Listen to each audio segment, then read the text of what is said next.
Most European railway operators order trains from, well, European manufacturers who currently dominate the rolling stock market. One railway company, however, has now changed all of this. Austrian open access operator WESTBahn has recently introduced brand new trains on their core route between Salzburg and Vienna, and they're from China. We'll be taking a ride on this brand new train to see what it's like, whether it's up to the same quality and standards as the big players, and what this means for Europe's railways. Now join me as the journey continues.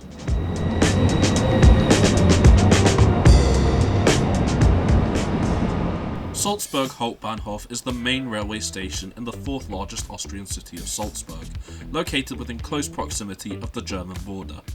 The station was first opened here in 1860 and forms a major railway junction for the Austrian Federal Railways at both local and long distance level, as well as provides effective links with both local transport and major shopping areas in the city centre.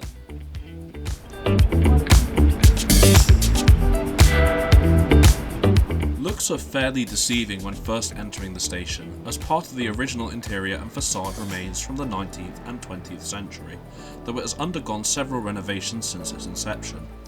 Some of these were owed to World War II bombings in 1944 and 1945, but the most recent and major renovation was completed in 2014, completely altering the previous island platform layouts and main station interior to account for more through services the station receives. Today, Salzburg Hauptbahnhof typically sees 28,000 to 29,000 passengers daily, not only for domestic travel within Austria, but also internationally across Europe. Most of the traffic here is provided by the Austrian Federal Railways, or ÖBB, as shown by the ticketing facilities here and the first class lounge, which I of course won't have access to. Others are also provided by Deutsche Bahn, given the German border is close by, as well as the operator we'll be taking today, WESTBahn. I've featured them on this channel before a few years ago now, but as a reminder, this is Austria's first private railway operator who offers services on an open access basis. There's even a West shop by Platform 6 if you need any tickets or information. Their initial and core route is the Vienna to Salzburg route, which we'll be taking today.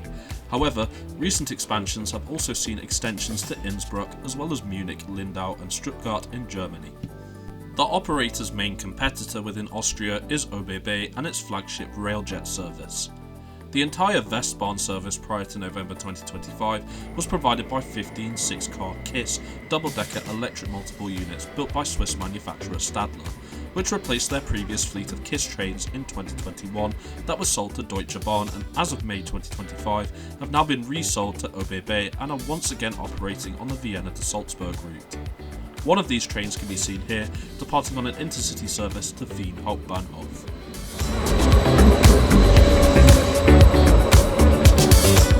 What we're after today, however, is now arriving into Platform 3 from Vienna. This is the Austrian Class 4 100 DDEMU, which was introduced and branded as Panda by WESTBahn in November 2025 on the Vienna to Salzburg route.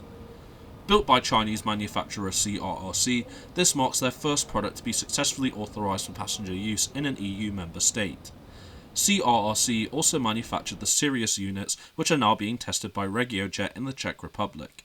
However, these are operating under a temporary safety waiver as part of the certification process as at the time of filming.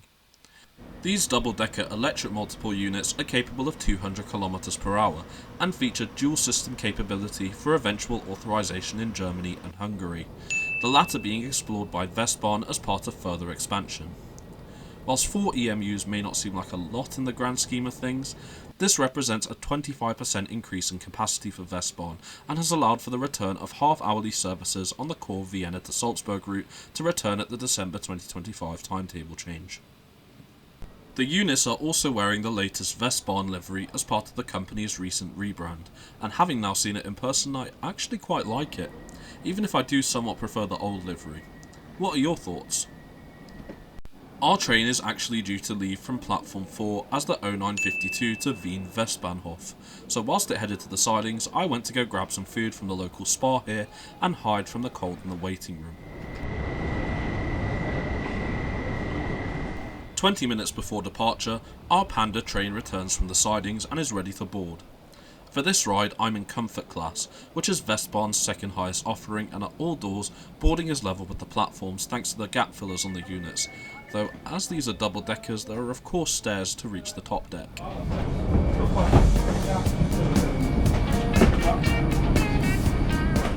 The seats used on the Pandas are the same keel ones used on the KISS units, with comfort class laid out in a 2x2 configuration, surprisingly with a large lack of tables, as WESTBahn normally sells and advertises this class as tables only.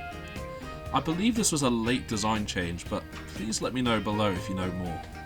And here's my reserved seat, seat 121A, a forward-facing window seat.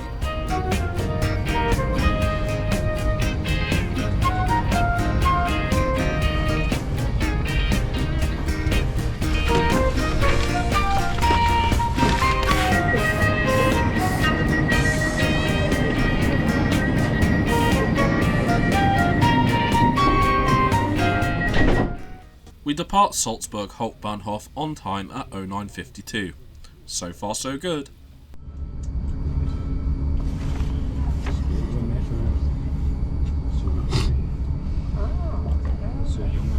Aboard is Westbahn rail service to Wien, Westbahnhof. We are pleased to have you with us today and we wish you a pleasant stay on board. Unterwegs halten wir in. Our next stops: Höcker, Attnang, Buch, Wels, Linz, Amstetten, St. Pölten, Wien, Düsseldorf. We're now on the move towards Vienna along the slower section of the Westbahn line, which gives us time to settle into the trip. It's also worth checking in using the relaxed check-in feature by scanning the QR code here. The advantage being you avoid being disturbed by staff conducting ticket checks and earn loyalty points for upgrades and snacks. The advantage of using Westbahn on their main corridor is that if you're able to sit upstairs you get some brilliant views, such as this one here of Lake Attersee in the fog. On that note, let's now focus on the interior of the Panda, and we'll of course start with the seat, which being the same as the KISS units is perfectly acceptable. The padding is sufficient and the ergonomics and slightly winged headrest provide enhanced comfort. The seats feature foldable armrests too, and the middle one can be raised to reveal two standard 220V power sockets as well as two USB-C ports, which is great to see. Below the seat base is where you'll find the lever to operate the manual recline, which isn't anything special but still welcome. As for legroom, well, the seat pitch is brilliant, but CRRC seem to be doing the same thing European manufacturers are when it comes to support bars restricting legroom, which is a bit of a shame. There's a small storage net at the back of the seat, whilst above there's a fairly large tray table which can easily hold a large device. You can find coat hooks just next to the windows, and finally there's a draw down window blind. This only reduces the glare so you can still see out of it when it's down. To be honest, this mainly seems like a copy and paste of the Stadler KISS interior, but that's not necessarily bad. The quality is there and it makes for a great journey overall, which is the main thing. We're now approaching our first stop of Vöcklerbruck, the town's name deriving from the river Vöckle which runs through it. Unlike ÖBB's faster railjet services, Westbahn has more frequent stops en route to Vienna, most of which are fairly close together after here. This is evidenced by our stop at Agnang-Puchheim, which is only a mere 14 minutes away from Vöcklerbruck, and leaving here is where we can witness further the impressive acceleration of the Panda as we travel alongside the A1 Autobahn.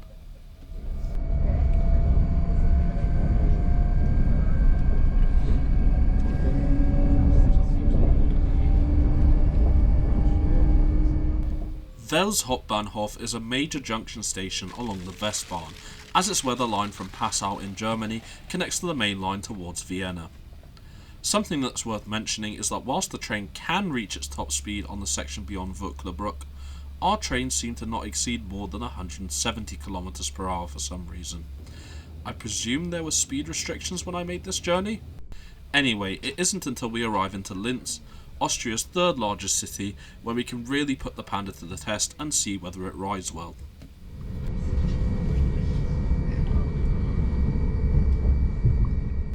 The section of the Westbahn beyond Linz is where consistent 200 km per hour running is able to be reached by our train. Unlike ÖBB, Westbahn's current fleet at the time of filming doesn't reach close to the 250 km/h maximum speed of the line, but 200 km/h is still a respectable speed, especially with the increased stopping patterns. I have to say as well, the ride quality is amazing. The Panda is incredibly smooth at higher speeds, and this is definitely on par with the existing KISS fleet used by Westbahn, which is a very good thing. I should also mention as well that there's free Wi-Fi offered on board by Westbahn, which worked pretty well, and even in areas where my 5G was fairly patchy, especially for keeping up to date with my social media.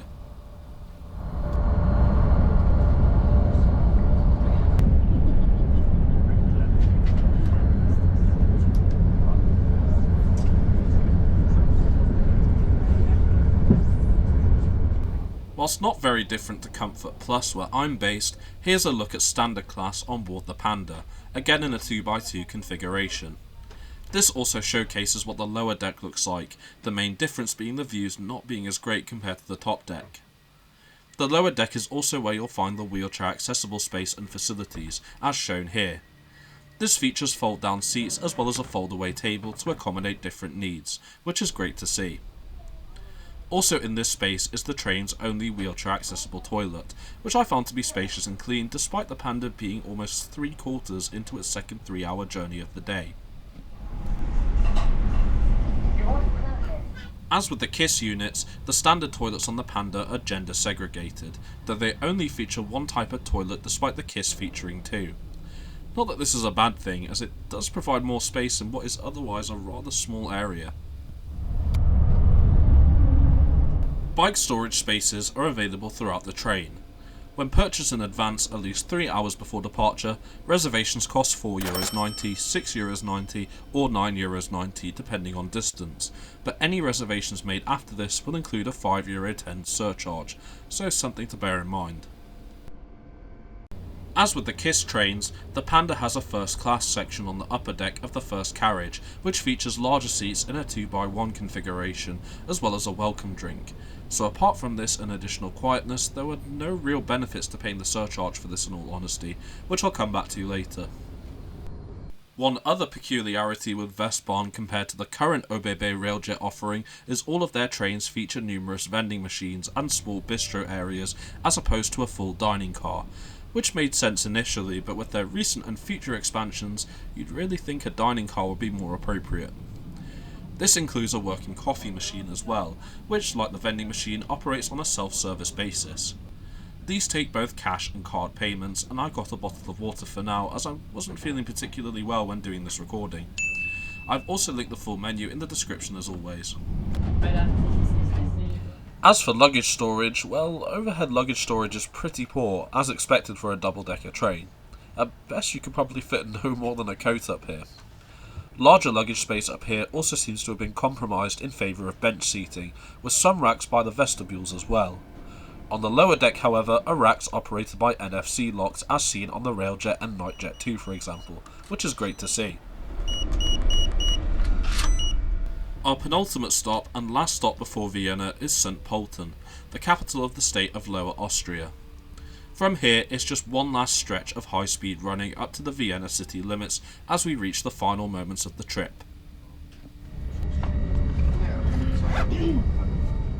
It's now time to reflect. Overall, I was very impressed with these trains. I initially went into this journey with low expectations based on my previous experience with the Sirius train in the Czech Republic, but the build quality and overall design of the Panda is very good, and I thoroughly enjoyed my journey today. Chinese trains are a rather controversial subject in Europe for a number of reasons, and it's been a long journey getting CRRC to the point of having one of their trains authorised for use in an EU member state, but they've done it and an overall good product has been the result. European manufacturers nowadays are struggling to meet demand, and the entry of more overseas manufacturers could help ease this by breaking the oligopoly, but time will tell I suppose. For now, I wish both CRRC and Westbahn further success with the project's next phase of getting the trains authorised for international use in Germany and Hungary. But as with my last Westbahn journey, here's where I have to be negative. I was travelling on a first class Interrail pass which normally would grant me use of, well, first class. But with Westbahn, first class passes still restrict you to standard class unless you pay the hefty reservation fee of €34.99, which is honestly not worth it. My reservation in Comfort Plus was €9.99, so €5 above the €4.95 fee for standard, which I would recommend paying as Westbahn trains are very busy and a seat is not guaranteed like on the Railjet. Regular fares on the Vienna to Salzburg route start at €13.99 in standard, €23.89 in comfort and €48.89 in first, which is still cheaper than ÖBB when booking in advance. Wien Hütteldorf is our last stop before Wien Westbahnhof, which provides local S-Bahn and U-Bahn links as well as to other regional and long-distance transport. This stop is located a mere 5 minutes away from Westbahnhof, and after passing the workshops just outside of the station, we pull into Wien Westbahnhof right on time at 22 minutes past 12.